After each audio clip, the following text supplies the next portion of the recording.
Bonjour et bienvenue dans cette nouvelle vidéo de déballage de pack pour Horror Arkham le JCE. Cette semaine, le pack dans le Maelstrom, le 6e et dernier pack de la campagne La Conspiration d'Innsmouth. Et aujourd'hui, dans cette vidéo, les cartes de la classe Gardien. La première carte, c'est Sanctifier, un événement de niveau 3 qui coûte 3, icône de volonté et icône libre.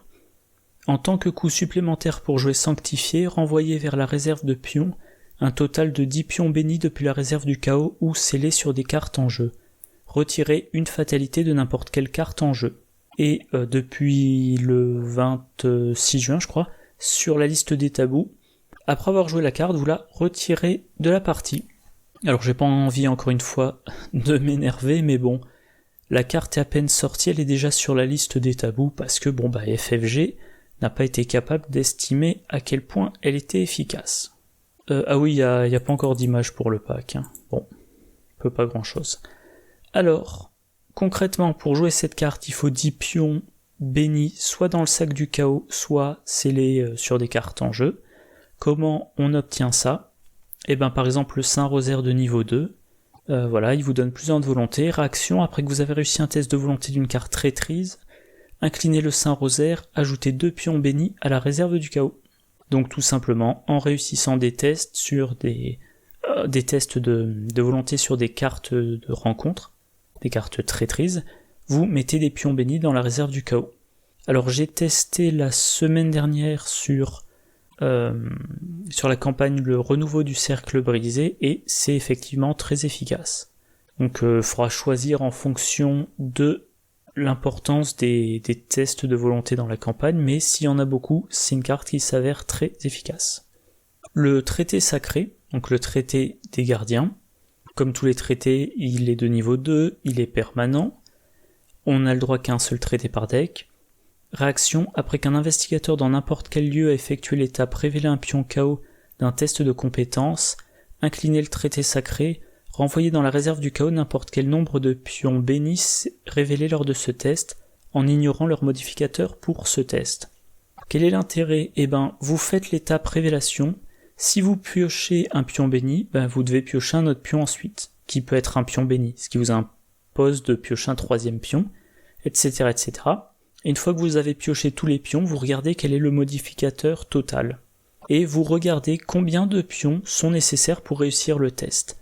Tous ceux qui sont pas nécessaires pour réussir le test, vous les remettez dans le sac du chaos. Ce qui fait que vous ne consommez que le strict nécessaire de pions bénis, et vous en gardez dans le sac du chaos pour plus tard quand vous en aurez vraiment besoin.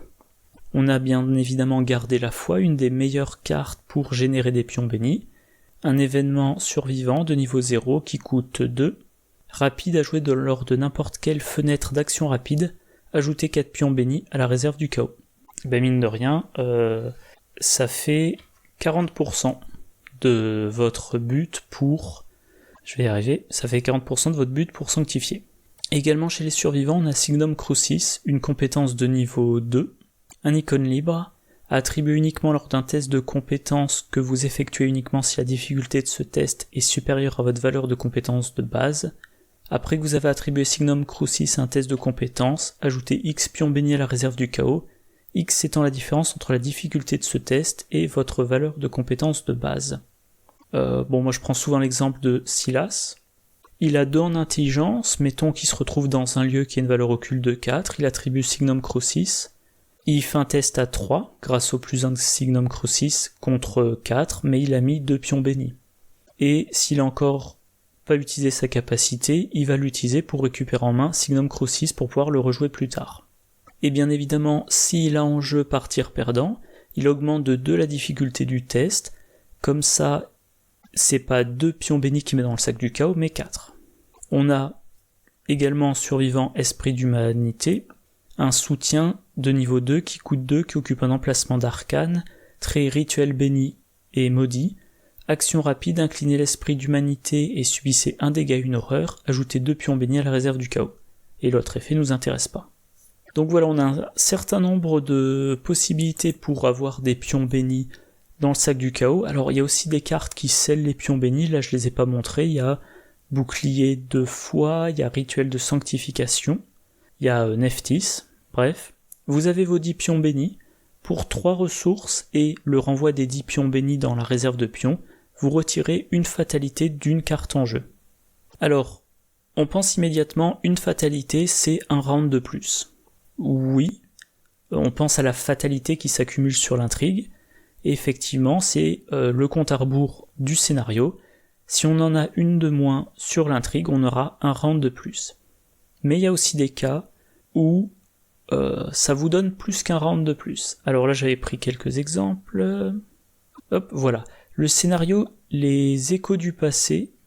Les Échos du passé, dans la campagne de Carcosa, on ne met pas de fatalité sur l'intrigue pendant la phase du mythe, mais par contre, il y a plein de fatalités qui vont s'ajouter sur des cultistes en jeu, et donc ce sont des fatalités sur des ennemis qui vont faire atteindre le seuil. Et du coup, il est possible que vous jouez en duo, il y a un ennemi qui se retrouve avec 4 fatalités sur lui. Si vous ne faites rien, vous passez à l'étape 2 de l'intrigue. Par contre, si vous lui retirez une fatalité, il n'y en a plus que 3, vous ne passez pas encore à l'étape suivante de l'intrigue, et vous aurez un tour pour le tuer et repasser à 0 fatalité en jeu. Donc ça peut vous acheter beaucoup de rounds. Ou alors, dans Le Fléau des Estlis, le 2e scénario de la civilisation oubliée, vous voyez déjà le crâne, il a un modificateur qui dépend s'il y a des fatalités sur le lieu ou pas, et il y a un pion, j'oublie toujours le nom, le pion chose ancienne. Si vous ratez, alors ça vous fait révéler un autre pion, et si vous ratez, vous placez une fatalité sur votre lieu. Donc voilà, vous vous retrouvez avec une fatalité sur le lieu, et le fait qu'il y ait une fatalité sur des lieux, ça fait que les modificateurs des pions maudits, des pions KO augmentent. Bon, en expert évidemment, c'est encore plus violent, et que je retrouve, voilà, intrigue, voilà, quand l'intrigue avance, ne retirez pas les fatalités qu'il y a sur les lieux en jeu. De mémoire, il y a 2 stades d'intrigue. Donc si pendant que vous êtes à l'intrigue 1, vous mettez, suite à un échec, un test, vous mettez une fatalité sur votre lieu, vous perdez un round pour l'intrigue 1 et vous perdez un round pour l'intrigue 2. Vous avez donc perdu 2 rounds. Et là, jouer sanctifié, ça vous achète pas un round sur le scénario, ça vous en achète 2. Bien évidemment, et c'est pour ça c'est pour ça que sur la liste des tabous, la carte est à usage unique. Si vous arrivez à la rejouer, potentiellement, donc je reprends cet exemple de scénario, vous jouez sanctifié, vous vous achetez 2 rounds, plus tard une nouvelle fatalité sur votre lieu, entre-temps vous avez récupéré sanctifié en main par exemple avec préscience, vous rejouez sanctifié, vous achetez de nouveau 2 rounds, et vous cassez un petit peu le scénario. Voilà, je pense que c'est tout ce qu'il y a à dire sur sanctifié. Donc une carte très efficace dans certains scénarios. Alors, elle a un effet qui est toujours intéressant parce que s'acheter un round, ça peut faire la différence entre la défaite et la victoire. Mais il faudra bien évidemment un gros pool de cartes pour gagner les pions bénis. Et éventuellement, c'est plutôt à réserver aux campagnes qu'on connaît. Quand on sait que dans une campagne, il y a fréquemment des effets comme ça, laissez les fatalités en jeu, mettez des fatalités sur votre lieu, ça vous pose des problèmes.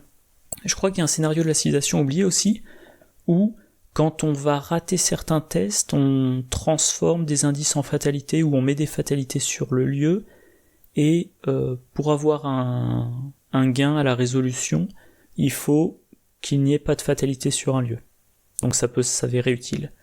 Et si vous ne jouez pas la liste des tabous, vous pouvez éventuellement chercher les moyens de faire de la récursion de la carte.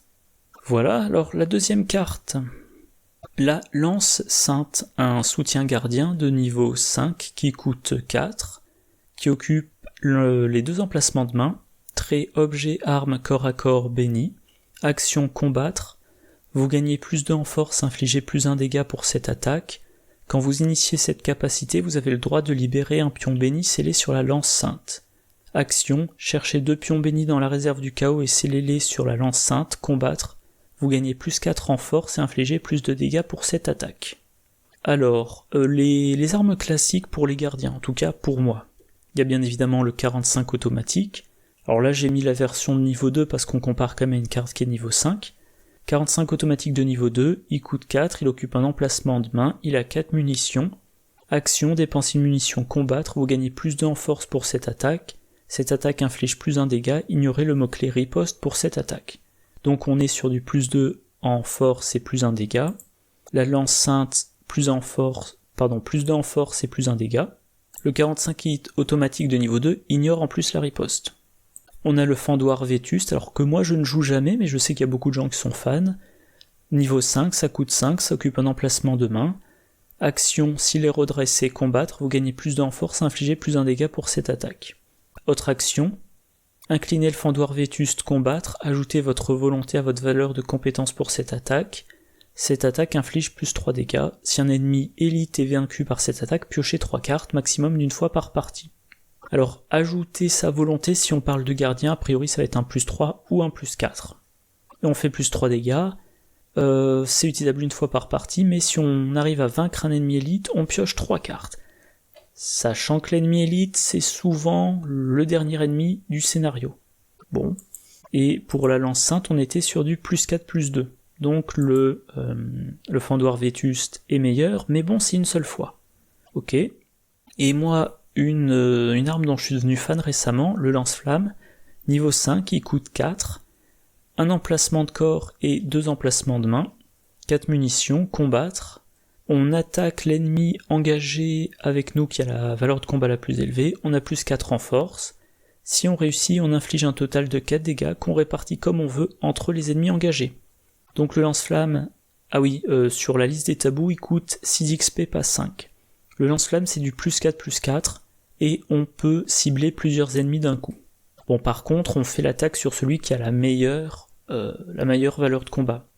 Donc si vous avez par exemple un ennemi qui est 5 de 5 et puis 2 rats, c'est sur celui qui a une valeur de combat de 5 que vous résolvez votre attaque. Du coup, la lance sainte, elle coûte quand même 5 XP. Sa première action de combat, c'est du plus 2, plus 1. Plus 2, plus 1.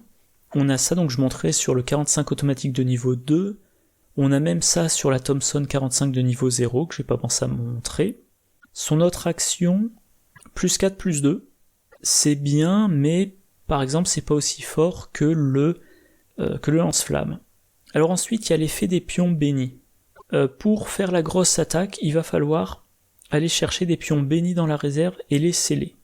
Donc il faut qu'il y ait les pions bénis dans la réserve, il faut les avoir générés. Et ensuite on les scelle, c'est-à-dire qu'au bout d'un certain moment, si vous scellez vos 10 pions bénis sur la lance sainte, vous ne pouvez plus faire cette action de combat. Et du coup il va falloir faire de temps en temps la petite action de combat pour déceler les pions. Sachant qu'il faut sceller les pions 2 par 2 et les déceler 1 par 1. Donc grosso modo vous allez devoir faire une grosse attaque, 2 petites, une grosse attaque, 2 petites, et comme ça vous alternez.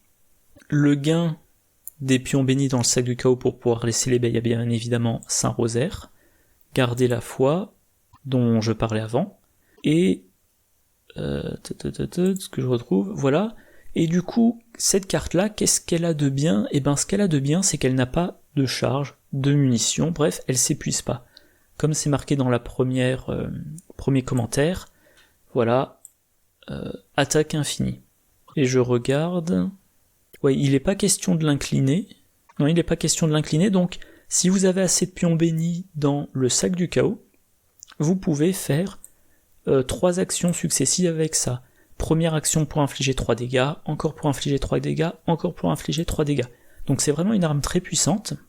Il n'y a pas de problème de recharge de la carte. Faudra juste jouer sur les pions bénis. Alors moi je suis pas trop convaincu parce que jouer avec les pions bénis, moi j'aime bien les avoir dans le sac du chaos pour les sortir pour mes bons tests, alors que là il va falloir que j'en scelle.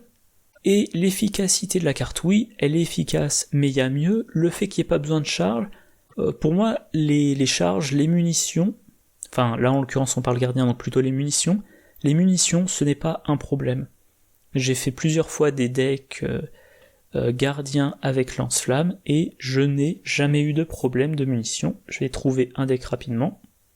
Voilà, par exemple ce deck, tiens, un deck Mark Harrigan, spécialisé en combat, 43 XP. Je l'ai pas encore joué ce deck, hein. Mais on voit dans ses armes, qu'est-ce qu'il a? Il a, que je retrouve ça, voilà, il a un lance-flamme, un seul exemplaire du lance-flamme, donc ça lui coûte 6 XP. Tiens, là j'ai oublié de mettre le deck en tabou, bon peu importe, donc mettons là 5 XP, 5 XP pour son lance-flamme, il a différentes cartes pour le tutorer, le lance-flamme n'a que 4 munitions, mais 2 aventuriers, ça rajoute 6 munitions, donc on en est à 10. On a ensuite munitions supplémentaires, 2 x 3, on est à 16. Et voilà. Mark Harrigan, il va piocher super vite, donc à un moment donné, il va repiocher munitions supplémentaires, ou il va repiocher aventurier. Munitions supplémentaires, saleté ravitaillement, ça se tutore avec le sac à dos. Dans le deck, en fin de campagne, on peut mettre enchanter une arme sur... Pardon, je buguais, je me souvenais plus si j'avais fait le pack La Tanière d'Agon. Donc on met enchanter une arme, ce qui fait qu'il inflige plus 1 dégât, donc il a moins besoin, il y a moins de risque qu'il ait besoin d'utiliser 2 fois dans le même round son lance-flamme. Donc voilà, le lance-flamme, oui il y a des munitions, mais dans un cycle de deck, dans l'intégralité du deck de Mark Harrigan, il y a 16 utilisations du lance-flamme. Donc me dire, pour le même nombre d'XP, j'ai la lance sainte, qui n'a pas de munitions, mais qui nécessite de gérer qui nécessite de sceller puis de déceler les pions bénis, ça ne m'intéresse pas du tout. Alors évidemment, ça veut dire que dans mon deck, comme j'utilise le lance-flamme, c'est vrai, j'ai besoin de l'aventurier. Alors, pardon, je reprends. Comme j'utilise le lance-flamme, je vais avoir un certain nombre de cartes qui jouent autour du lance-flamme pour obtenir le meilleur du lance-flamme. Si je jouais la lance sainte, j'aurais pas besoin de l'aventurier. J'aurais pas besoin de munitions supplémentaires. Voilà, et au final c'est tout, hein. Donc je récupérerai 4 emplacements de cartes et 2 points d'expérience. Bon, donc encore une fois, pas un grand fan de la lance sainte. Bon ça va être tout pour cette vidéo, voilà, on a vu les 2 cartes gardiens. Je vais me lancer sur l'enregistrement de la vidéo pour les cartes chercheurs, et je pense que cette semaine, je diffuserai une vidéo par jour, du lundi au... Est-ce qu'il y a des cartes? Non, il n'y a pas de carte neutre, donc du lundi au vendredi, chaque jour, une vidéo sur une classe. Allez, voilà, moi je vous souhaite une bonne journée, une bonne soirée, de bonnes parties, je vous dis à la prochaine, au revoir.